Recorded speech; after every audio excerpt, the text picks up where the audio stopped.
রাখি, দীপাঞ্জনা এবং মেঘনা তিন বান্ধবী শুক্রবার কলেজ থেকে বেরোনোর পর বাড়ি ফিরছে। এমন সময় রাখি এবং দীপাঞ্জনা কিছুতেই এত তাড়াতাড়ি বাড়ি ফিরতে চায় না, কারণ তারা ঠিক করে যে এখন তারা রেস্টুরেন্টে গিয়ে খাবার খাবে। রাখি এবং দীপাঞ্জনা ভীষণ পরিমাণে বড়লোক হওয়ায় তারা প্রত্যেক উইকেন্ডে এরকম করে। তারা রেস্টুরেন্টে যায়, কখনো পার্টি করতে যায়, কারণ তাদের কাছে টাকা খরচা করা কোনো বড় ব্যাপার নয়। এই দীপাঞ্জনা, আজকে জানিস টিউলিপ রেস্টুরেন্টে 2000 টাকায় ভালো বাফেট খাবার দাবার দিচ্ছে। আমরা চাইলে mutton biryani, chicken biryani, Italian, Chinese সব কিন্তু একসঙ্গে খেতে পারবো মাত্র 2000 টাকা দিয়ে। না রে, আমার তো আজকে যাওয়া হবে না, কারণ মা বলেছে কলেজ থেকে বাড়ি ফেরার সময় একেবারে বাড়িতেই ফিরতে, আর অন্য কোথাও যেতে বারণ করেছে। আমি যদি রেস্টুরেন্টে এখন খেতে চাই তাহলে তো বাড়ি যেতে অনেক লেট হয়ে যাবে, তাই তোরা যা, কোনো অসুবিধা নেই। মেঘনার কাছে যেহেতু 2000 টাকা খরচা করে এরকম ডিনার করতে যাওয়া সম্ভব নয়, তাই সে কিছুতেই রেস্টুরেন্টে যেতে চায় না। ফলে রাখি এবং দীপাঞ্জনার মন খারাপ হয়ে যায়, কারণ তারা মেঘনাকে ছেড়ে কিছুতেই খেতে যেতে চায় না। আরে এখন তুই বাড়ি গিয়ে কি করবি? আর আমরা যেখানে যাই সব জায়গায় একসঙ্গেই যাই, তাই চল আমাদের সঙ্গে রেস্টুরেন্টে খেতে যাবি, চল। আর আমরা দুজন জানি তুই কেন আমাদের সঙ্গে যেতে চাইছিস না, কারণ তোর কাছে টাকা নেই, তাই তো? মেঘনার কথা তার দুই বান্ধবী কিছুতেই শুনতে চায় না।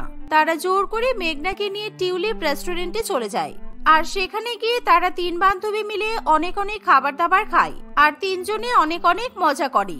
বিল দেওয়ার সময় পুরো বিলটা রাখি এবং দীপাঞ্জনা মিলে দিয়ে দেয়, আর মেঘনাকে একটা টাকাও দিতে হয় না। রেস্টুরেন্টে খাওয়া দাওয়া হয়ে গেলে রাখি বলে, এই আজকে সন্ধ্যাটা কিন্তু বেশ ভালোই কাটলো বল, আমার ইচ্ছে করছে এখন আবার পার্টি করতে। শোন না, বলছি আজকে আমার বাড়িতে বাবা থাকবে না, শুধু মা থাকবে, তাই তোরা দুজন আমাদের বাড়িতে চল না। আমরা আজকে নাইট স্টে করব, আর তারপর পিৎজা খাবো, একসঙ্গে একটা ভালো থ্রিলার ওয়েব সিরিজ দেখবো। হ্যাঁ হ্যাঁ, আইডিয়াটা কিন্তু খারাপ না। আর তোর বাড়িতে যাওয়ার আগে আমার বাড়িতে চল, কারণ আমার বাড়িতে অনেক কমিক্সের বই পড়ে আছে। আমার বাড়ি থেকে কমিক্সের বইগুলো নেব, তারপর ড্রাইভারকে বলবো তোর বাড়িতে আমাদেরকে ছেড়ে দিতে, কারণ এত রাতে কিন্তু একা একা যাওয়া ঠিক হবে না। তোরা তো ভালো করে জানিস আমার বাবা আর আমার মা কেমন। আমি কিছুতেই রাত্রিবেলা তোর বাড়িতে গিয়ে থাকতে পারবো না রাখি। আর দেখ 10টা বেজে গেছে, এখনই বাড়ি গেলে আমার বাবা মামাকে এমনিতেই বকবে। রাস্তায় একটাও লোক নেই, তাই তোরা বাড়িতে চলে যা, আমিও বাড়িতে গেলাম। তোরা কিছু মনে করিস না, টাটা, সোমবার কলেজে দেখা হবে। এই বলে মেঘনা একটা বাস ধরে সেই বাসে উঠে পড়ে, আর সে নিজের বাড়িতে চলে যায়। অনেক রাত করে বাড়িতে ফেরার জন্য প্রচন্ড পরিমাণে বকাবকি করে, আর মেঘনা তার বাবা মাকে বলে যে রাখি এবং দীপাঞ্জনার সঙ্গে সে রাত্রিবেলা খাওয়া দাওয়া করতে গিয়েছিল। অন্যদিকে রাখি এবং দীপাঞ্জনা দুজনে মিলে প্রথমে দীপাঞ্জনার বাড়িতে যায়, আর সেখান থেকে কিছু বই নিয়ে গাড়ি করে তারা রাখিদের বাড়িতে চলে যায়। রাখি তার বাবা বিমল বাবু এবং মা পারমিতা দেবীর সঙ্গে বাস করে। রাখি এবং দীপাঞ্জনা বাড়িতে ফেরার পর, আমি কখন থেকে তোমাদের জন্য অপেক্ষা করছি, তুমি তো আমাকে কখন ফোন করে জানালে তুমি আর দীপাঞ্জনা একসঙ্গে নাইট স্টে করবে। সেই জন্য তো তোমাদের সঙ্গে আমি একটু গল্প করব বলে তাড়াতাড়ি পার্টি থেকে চলে এলাম, আর তোমাদের আসতে এত দেরি হলো। I am very very sorry mom, আসলে তুমি তো জানো আজকে উইকেন্ড, তো সবাই পার্টি করতে বেরিয়েছে, আর সেই জন্য আমাদের বাড়ির সামনে পাঁচমাথার মোড়ে ভীষণ জ্যাম ছিল, তাই আমাদের আসতে একটু লেট হয়ে গেল। আর বাই দ্য ওয়ে, তুমি যে আমাদের জন্য তাড়াতাড়ি পার্টি থেকে ফিরে এসেছো সেই জন্য থ্যাংক ইউ মম। পার্টি থেকে ফিরে আসবো না মানে? আমার দুই ছোট ছোট মেয়ে পার্টি করবে আর আমি সেখানে যোগ দেব না, তা হতে পারে? ভেবো না আমার এখন বয়স হয়ে গেছে বলে আমি পার্টি করতে পারবো না। কিন্তু তোমাদের ওই গরিব বান্ধবী মেঘনা কোথায়? ও আসলো না কেন? ওই গরিব মেয়েটাকেও তো নিয়ে আসতে পারতে, তাহলে বেচারি গরিব মেয়েটা আমাদের মতো বড় লোকেদের ঘরে পার্টি করতে পারতো, আরাম করে ঘুমাতে পারতো। বাড়িতে তো মনে হয় এসি টেসি কিছুই নেই। পারমিতা দেবীর এমন কথা শুনে রাখি এবং দীপাঞ্জনার ভীষণ খারাপ লাগে। আর পারমিতা দেবী ভীষণ পরিমাণে মডার্ন প্রকৃতির একজন মহিলা ছিল। সে দীপাঞ্জনাকে ভীষণ পরিমাণে পছন্দ করত, কিন্তু মেঘনা যেহেতু গরিব তাই সে কিছুতেই মেঘনাকে সহ্য করতে পারত না, এবং কথায় কথায় নিজের মেয়ের সামনে এবং দীপাঞ্জনার সামনে মেঘনাকে অপমান করত। আসলে পারমিতা দেবী মেঘনা এবং দীপাঞ্জনার মন মেঘনার বিরুদ্ধে একেবারে বিষিয়ে দিতে চাইতো। মা প্লিজ, তুমি সবসময় মেঘনার নামে এরকম খারাপ খারাপ কথা কেন বলো? তোমার পছন্দ নাই হতে পারে, বাট ও আমার বান্ধবী, আর ও যে গরিব এতে তো ওর কোনো দোষ নেই। সো প্লিজ দীপাঞ্জনার সামনে এখন এসব কথা বলো না তুমি। আর হ্যাঁ কাকিমা, মেঘনা কিন্তু খুব ভালো, আরো পড়াশোনাতেও অনেক ভালো। সবসময় আমাদেরকে অনেক হেল্প করে। তাই প্লিজ কাকিমা এরকম করে বলবেন না। ও যদি জানতে পারে তাহলে তোর খারাপ লাগবে বলুন।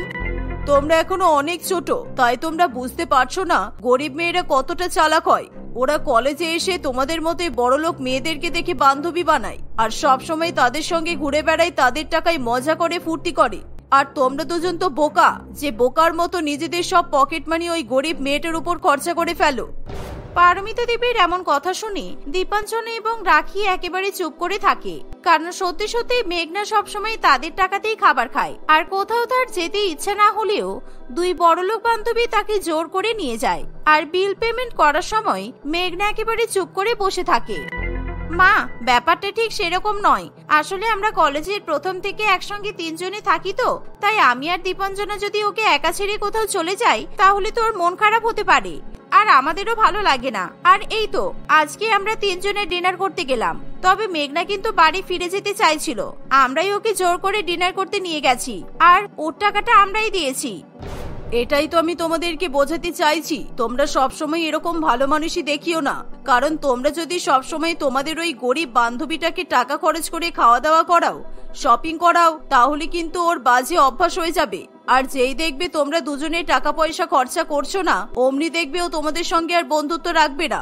কারণ ও তোমাদের দুজনের সঙ্গে নয়, তোমাদের টাকার সঙ্গে বন্ধুত্ব করেছে। এভাবেই পারমিতা দেবী সারা রাত ধরে রাখি এবং দীপাঞ্জনার মনে একেবারে মেঘনার বিরুদ্ধে বিষ ভরে দেয়।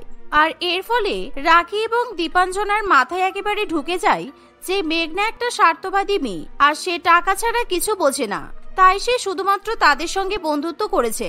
ফলে রাখি এবং দীপাঞ্জনা ঠিক করে তারা আর কোনো রকম ভাবে গরিব মেঘনার সঙ্গে বন্ধুত্ব রাখবে না।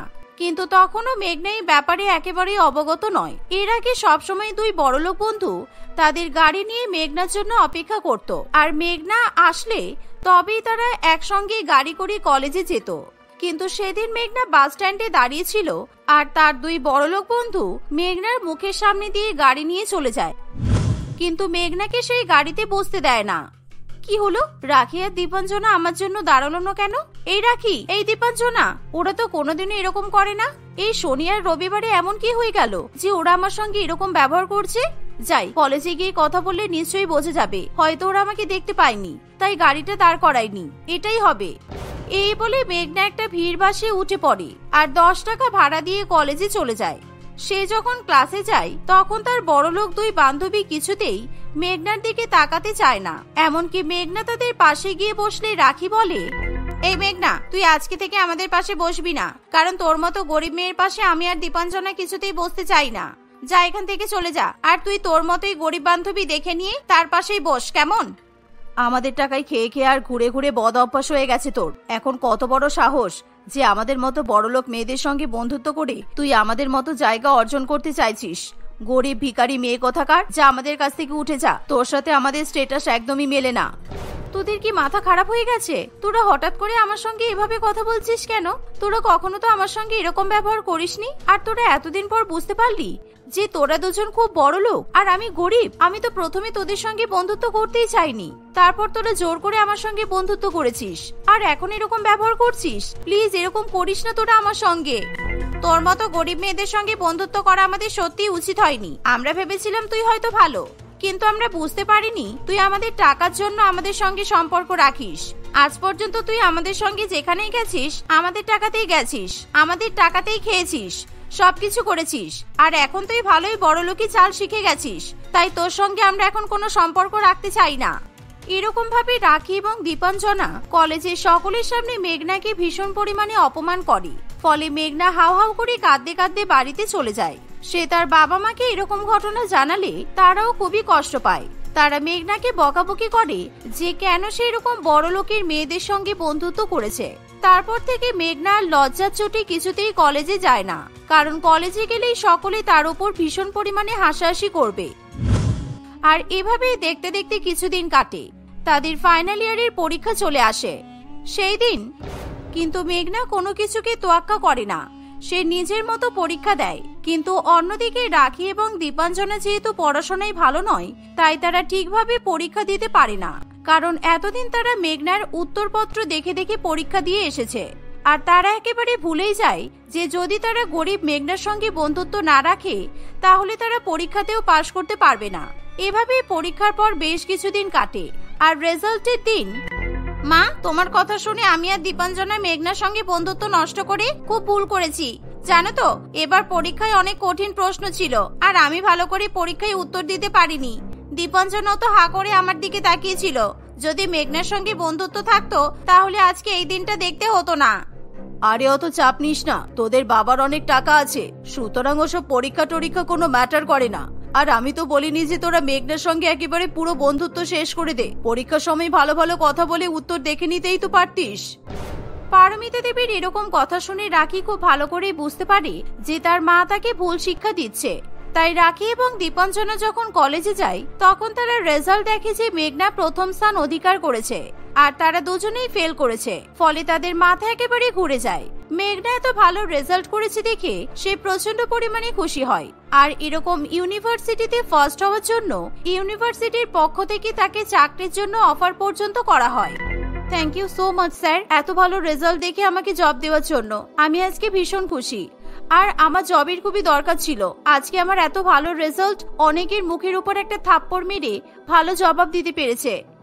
মেঘনার মুখে এমন কথা শুনে রাখি এবং দীপাঞ্জনা ভীষণ পরিমাণে লজ্জায় পড়ে যায়। আর তারা মেঘনার কাছে এসে নিজেদের খারাপ ব্যবহারের জন্য ক্ষমা চাইতে শুরু করে। মেঘনা, আমরা না বুঝে তোর সঙ্গে অনেক খারাপ ব্যবহার করেছি আর দীপাঞ্জনাও তোর সঙ্গে খারাপ ব্যবহার করেছে। তুই প্লিজ কিছু মনে করিস না।